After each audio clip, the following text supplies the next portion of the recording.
This afternoon, a Harris County man pled guilty to shooting a teenage girl as he drove on the Grand Parkway. It's been a long road to recovery for this family, and today they faced the shooter in court. Today, looking at her, you wouldn't know this had happened. She didn't let it define her. She went on with her life, trusting that the Lord had a plan. Anayeli Ruiz joins us live with that family's message of hope.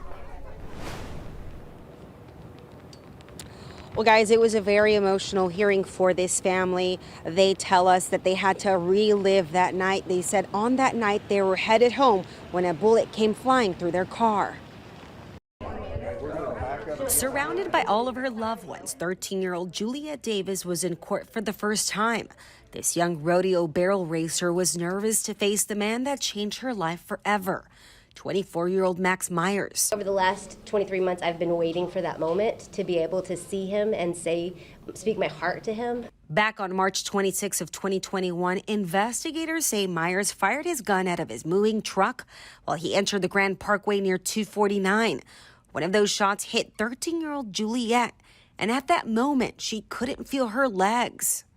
It was terrifying. I was there, and it was a lot of prayer and just hoping in the Lord that we would make it to the hospital. Her family says she had to undergo 4 surgeries and had a long road of recovery, not knowing if she would ever walk or even ride her horse again. And she did 12 months of physical therapy just to learn to walk. But in the middle of her therapy and recovery, Juliet's family learned that Meyers had bonded out and was arrested for boating while intoxicated. And so to know that he had been given a chance to be out of jail and used that chance to potentially put someone else in harm because he was intoxicated was very difficult. And on Wednesday, Meyers pled guilty to the shooting. Juliet's family finally had a chance to speak to him face to face.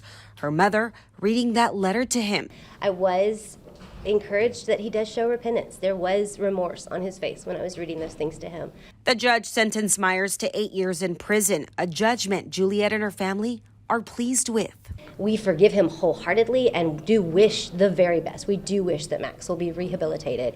But we also know that we serve a God who is just, and we are very grateful that justice was served today. Yeah. And his family did ask Juliet's family for forgiveness today during court. And as you just heard, Juliet's family is forgiving them, and they're hoping to move past this. Reporting live, Anayeli Ruiz, KHOU 11 News. What an ordeal for that family. Thank you so much, Anayeli.